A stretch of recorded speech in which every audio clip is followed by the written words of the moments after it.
सीताराम कहियो, सीताराम कहियो, सीताराम कहियो, सीताराम कहियो।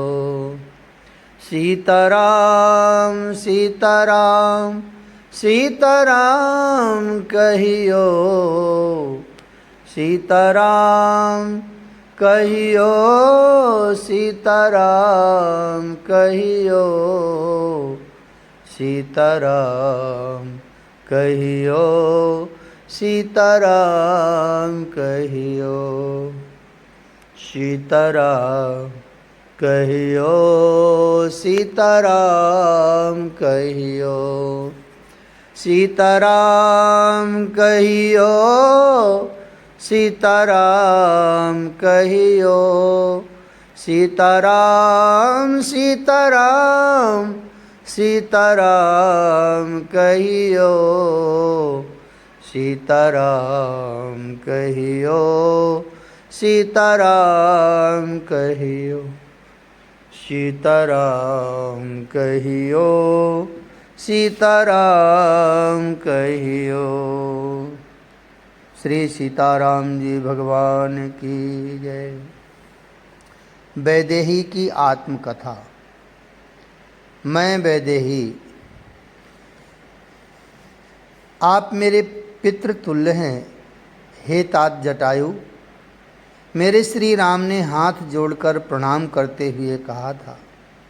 राम हृदय से लगाकर असीम शांति का अनुभव करने लगे थे। जटायु तुम यहीं रहो राम, पंचवटी में। हाँ, राक्षसों का आतंक तो है यहाँ, पर मैं हूँ। सारे राक्षसों की गतिविधि पर मेरी नज़र है। निश्चिंत हो जाओ। जटायु जी ने हम सबको यहीं कुटिया बनाने के लिए कहा था। लक्ष्मण भैया ने व्यवस्था की। गोदावरी के निकट ही स्थान का चयन किया गया था। ये स्थान बहुत सुंदर था। पाकर के वृक्ष पीपल, बट, समी और कदम्ब इनके घने वृक्ष थे, पर मैंने देखा कोई प्राणी नहीं थे यहाँ। सिंह, रीछ ये दूर दूर तक नहीं थे। हाँ, यदा कदा हिरण दिखाई दे जाते, जो राक्षसों के भोजन बनने से बच गए थे। नहीं तो राक्षसों ने किसी को नहीं छोड़ा था। ये बात हमें जटायु जी ने ही बताई थी। पुत्री वैदेही की रक्षा करना है हे राम। मेरी ओर देखकर वो यही कहते हैं। राक्षसों की वृत्ति से ये अच्छे से परिचित थे। भैया पर्णकुटी तैयार हो गई। कुछ एक घड़ी में ही लक्ष्मण भैया ने कुटिया तैयार कर दी थी। हाँ, दिक्कत तो हुई भैया, क्योंकि चित्रकूट में कुटिया बनाने के लिए सहायक बहुत थे। पर यहाँ फिर मेरे श्री राम के चरणों में प्रणाम करते हुए बोले, आर्य, इन चरणों की कृपा से क्या नहीं हो सकता। ये तो पर्णकुटी ही है। इतना सुनकर मेरे श्री राम हंसे। जटायु भी हंसे। मैं अपने श्री राम को प्रसन्न देखकर आनंदित हो गई थी। हमारा समय बीत रहा था। गोदावरी में स्नान करने के लिए हम जाते। संध्या तर्पण मेरे श्री राम नित्य करते थे। फिर नित्य कर्म से निवृत्त होकर पक्षीराज जटायु के पास पहुंच जाते और पृथ्वी में अपना मस्तक रखकर प्रणाम करते। राम, ये क्या करते हो तुम? नित्य प्रातः मुझे प्रणाम करने क्यों आ जाते हो? देखो राम, प्रातः के समय गिद्ध का दर्शन करना शुभ नहीं माना जाता। तात, जो आपको अशुभ माने वो स्वयं अशुभ है। आप पक्षी होने के बाद भी हृदय से पवित्र हैं। पवित्रता हृदय की होती है तात। जन्म जाति का क्या महत्व? सच कहा था मेरे श्री राम ने। जन्म जाति का क्या महत्व? मुझ वैदेही को पुत्र वधू माना तो जटायु जी ने निभाया भी। कभी कभी जटायु जी मेरे श्री राम से कहते, राम, हम गिद्धों की दृष्टि बहुत दूर तक जाती है। कहीं के बारे में कुछ पूछना हो तो बोल देना, मेरा भरत तात, मेरा भरत कैसा है। भाव से भर जाते थे मेरे श्री राम ये पूछते हुए। भरत कुछ देर आंखें लगाए उत्तर दिशा की ओर देखते रहे जटायु जी। फिर जो वर्णन करते उससे हम सब विरह सागर में डूब जाते थे। इतनी सर्दी में भरत रात्रि को ही सरजू में स्नान करता है। मेरे श्री राम रो पड़ते। अग्नि से भी तो दूर रहता है मेरा भाई भरत। मेरी माँ कैकेयी कैसी हैं तात। मेरे श्री राम कैकेयी माँ के लिए ही पूछते जटायु जी से। उन्होंने तो अपने कक्ष के कपाट खोले ही नहीं हैं राम। जब से चित्रकूट से गई हैं कैकेयी तब से वो बाहर निकली ही नहीं हैं। अन्न जल सब त्याग कर बैठी हैं। कंकाल की तरह देह हो गया है माँ कैकेयी का। जटायु जी बताते थे। मेरे श्री राम कैकेयी माँ के बारे में ही पूछते या भरत के बारे में। हाँ, कभी कभी शत्रुघ्न के बारे में भी पूछते। तब नेत्रों से अविरल अश्रु बहते रहते थे हम सबके। शत्रुघ्न कुमार के बारे में सुनकर श्रद्धेय जटायु अपनी दूर दृष्टि से सब देख लेते और हमें बताते। किसी को कुछ नहीं बोलते हैं कुमार शत्रुघ्न, पर अकेले में दीवारों से अपने सिर को पटकते हैं और रोते हैं। दीवार में लाल लाल धब्बे हो गए हैं रक्त के। कौशल्या माँ ये सब देखती हैं और समझाती हैं, पर कुमार शत्रुघ्न हम सब विषाद में डूब जाते थे ये सब सुनकर। इस तरह हमारा समय बीत रहा था पंचवटी में। हमें पिता तुल्य जटायु जी मिल गए थे। इस बात की हम सबको प्रसन्नता थी। हम लोग अब दंडकारण्य क्षेत्र में रहने लगे थे पंचवटी में। दोनों भाई जब कंद मूल फल फूल लेने जाते थे, मैं अकेली होती, तब मेरे सामने आ जाते थे वयोवृद्ध जटायु जी। वो मुझे लेकर भयभीत रहते। उनका कहना था कि राक्षसों का आतंक बहुत है इस क्षेत्र में।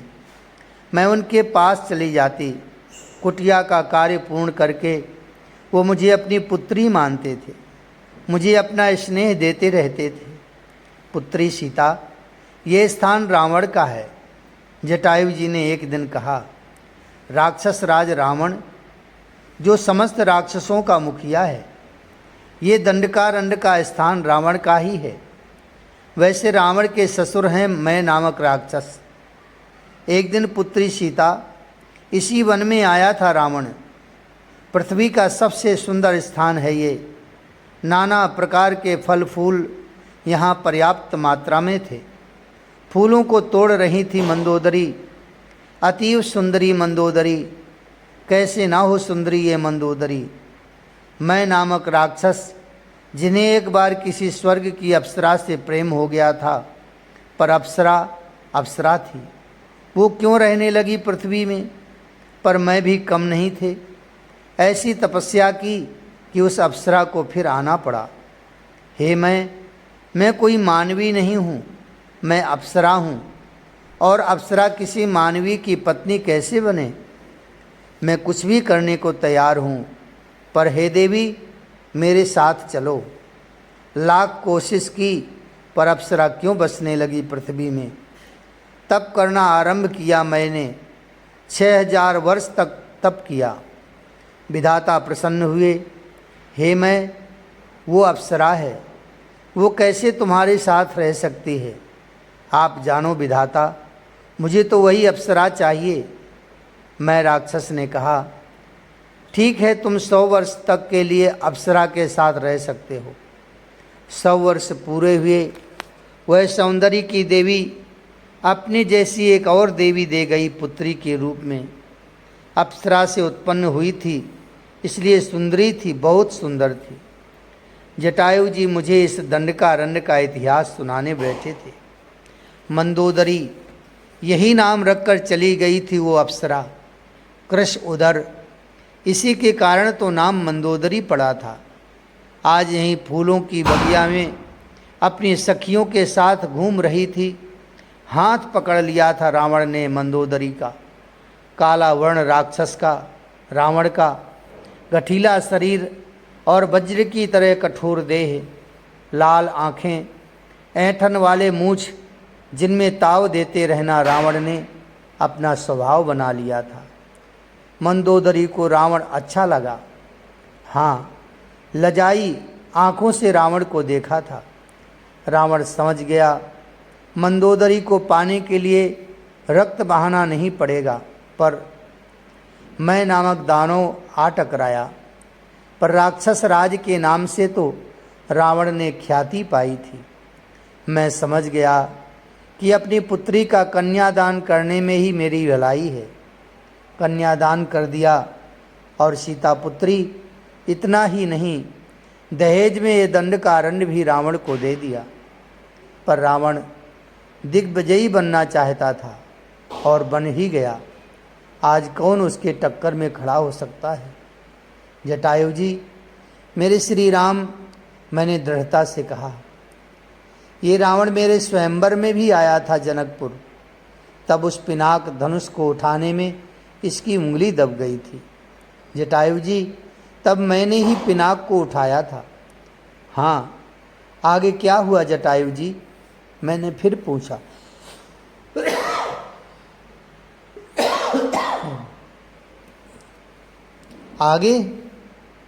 आगे तो दिग्विजयी बनने निकल गया था रावण।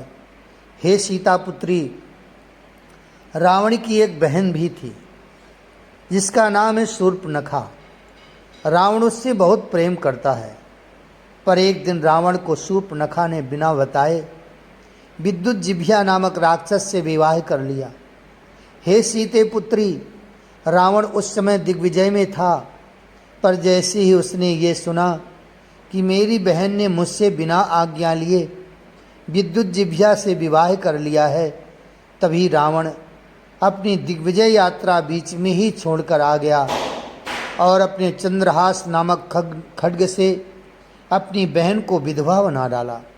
वो रोई, अन्न जल का त्याग करके बैठ गई। रावण अपनी बहन से प्रेम करता था। शूर्पणखा उसकी लाडली बहन थी। हे सीते पुत्री, शूर्पणखा को प्रसन्न करने के लिए स्वयं को दहेज में मिला ये दंडकारण्य क्षेत्र उसे दे दिया।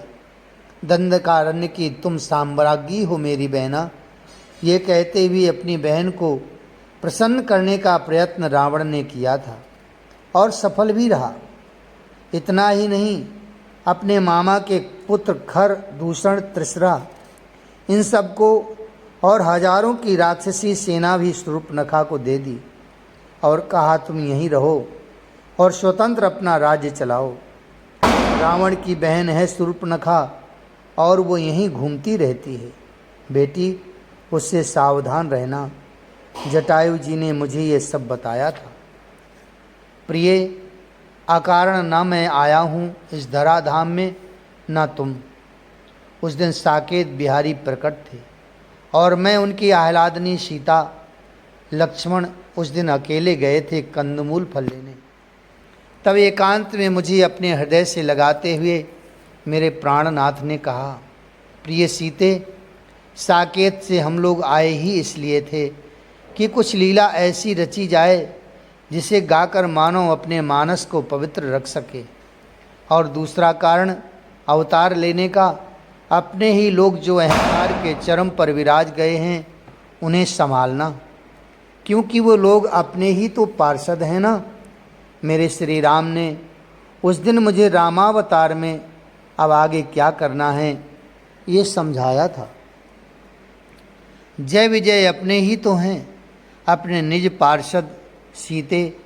आज रावण राक्षस राज बनकर जो त्रिभुवन में त्राहि त्राहि मचा रहा है, वो अपने ही जय और विजय ही तो है ना। इनको संभालना हमें ही है ना। भक्त वत्सल नाम को सार्थक कर रहे थे आज मेरे श्री राम। इस लीला में मेरी क्या भूमिका है प्रियतम? मैंने भी अपने बाहों का हार उनके गले में डालते हुए पूछा था। मेरे चुबुक को बड़े प्यार से छूकर बोले थे, तुम्हारी ही तो संपूर्ण भूमिका है सीते। तुम साकेत से मेरे साथ आना स्वीकार न करती तो ये राम क्या कर पाता। शक्ति के बिना शक्तिमान कैसा। रामायण तुम्हारे बिना अधूरी है, यही सच है सीते। आप लीला ही करना चाहते हैं तो ये सीता आपका पूरा साथ देगी। मैंने अपने श्री राम को यही कहा था। सुनो प्राण वल्लभा, रावण इस समय संपूर्ण पृथ्वी का आतंककारी हो गया है। उसका उद्धार करना ये तुम्हारे ही हाथों में है। पर आद्य शक्ति सीता के रूप में उन राक्षसों का राक्षस भाव टिक पाएगा, मुझे नहीं लगता। श्री राम प्रिया आह्लादनी शक्ति सीता के मूल रूप को ये राक्षस कहाँ संभाल पाएंगे। तो फिर राक्षसों को समाप्त ही कर दो ना। मेरी बात सुनकर मेरे श्री राम मुस्कुराए। ये मेरा लीला विलास है, लीला भक्तों के लिए, ताकि वो अपने मानस को पवित्र बना सकें। राक्षसों को तुम एक क्षण में समाप्त कर सकती हो, पर सीते हमारी लीला का क्या होगा। मूल रूप से देखो तो रावण कुंभकर्ण हमारे ही तो भक्त हैं। मैं समझ गई, अब आप आज्ञा करें नाथ। तुम इस मूल रूप से नहीं जा सकोगी उन राक्षसों के पास, क्योंकि आह्लादनी शक्ति के पास आने पर राक्षस भाव समाप्त हो ही जाएगा। फिर लीला कैसे बनेगी। हे सीते, मेरी बात सुनो। अब अपने मूल रूप को अग्नि में छुपा लो और अपनी छाया सीता का रूप बनाकर मेरी लीला में सहायक बनो। कछ दिन करो अग्नि महावासा, तबलो करो निशाचर नासा, मेरे श्री राम ने मुझे कहा था। और जब राक्षसों के संहार की लीला पूरी हो जाएगी, तब तुम अग्नि से अपने मूल रूप को प्रकट कर लेना। पर अब मेरी यही इच्छा है कि अपनी छाया सीता प्रकटाओ और राक्षसों के संहार की भूमिका तैयार करो। मेरे श्री राम ने मुझे ये सब कहा था। लीलाधारी, आपको लीला करनी ही है तो मैं आपके सदैव साथ ही हूँ। इतना सुनकर मेरे श्री राम ने अग्नि को प्रकट किया। मैंने उस अग्नि में अपने मूल रूप को छिपा लिया था और छाया सीता मेरी छाया से ही प्रकट हो गई। छाया सीता, मैं सोच में पड़ गई थी। हे देवी सीते, मेरे जीवन की जो साध थी वो पूरी नहीं हो पाई। क्या साध थी तुम्हारी देवी। वो उच्च कोट की तपस्विनी थी। मुझसे आकर कुछ कहने लगी तो मैंने भी पूछ लिया। मैंने हजारों वर्ष तक तप किया, मात्र इसलिए कि श्री राम मेरे पति बने। पर मोटे मोटे नैनों से अश्रु प्रवाह चल पड़े थे उस तपस्विनी के। पर एक दिन मेरे देह को उस दुष्ट राक्षस ने छू लिया और मुझे पता है अब मैं श्री राम की अंग संगा नहीं बन पाऊंगी। पर मैं आपसे कुछ सहायता मांगने आई हूँ। आप ही हैं चिरसंगिनी श्री राम की, आप ही हो दोनों अनादि दंपति। मैं तो अपनी जिद्द के चलते श्री राम को पाना चाहती थी, पर ये हो ना सका। हे वैदेही, मैं रावण से बदला लेना चाहती हूँ।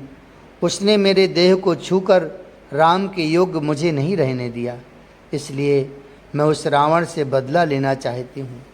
मुझे उस तपस्विनी के ऊपर दया आ गई थी। प्रेम करती है ये मेरे श्री राम से तो क्या गलत करती है।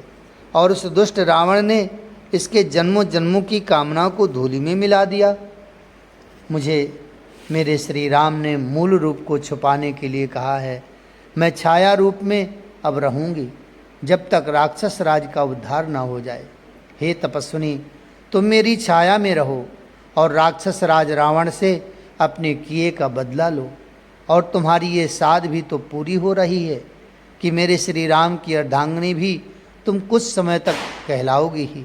आओ, मेरी छाया में समा जाओ तपस्विनी। अब रावण के मरने तक सीता बनकर तुम ही रहोगी। तुम्हें स्वीकार है ना। नेत्रों से उसके अश्रु गिरने लगे थे। आप सच में करुणा की सागर हो। हे मैथिली, आप ही हैं राम वल्लभा। आपका स्थान कौन ले सकता है। मुझे भी कुछ समय के लिए ही सही, पर श्री राम प्रिया कहलाने का सौभाग्य आपने ही दिया। और उस रावण को तो नेत्र लाल हो गए थे उस तपस्विनी के। मैं उस रावण को बर्बाद करूंगी।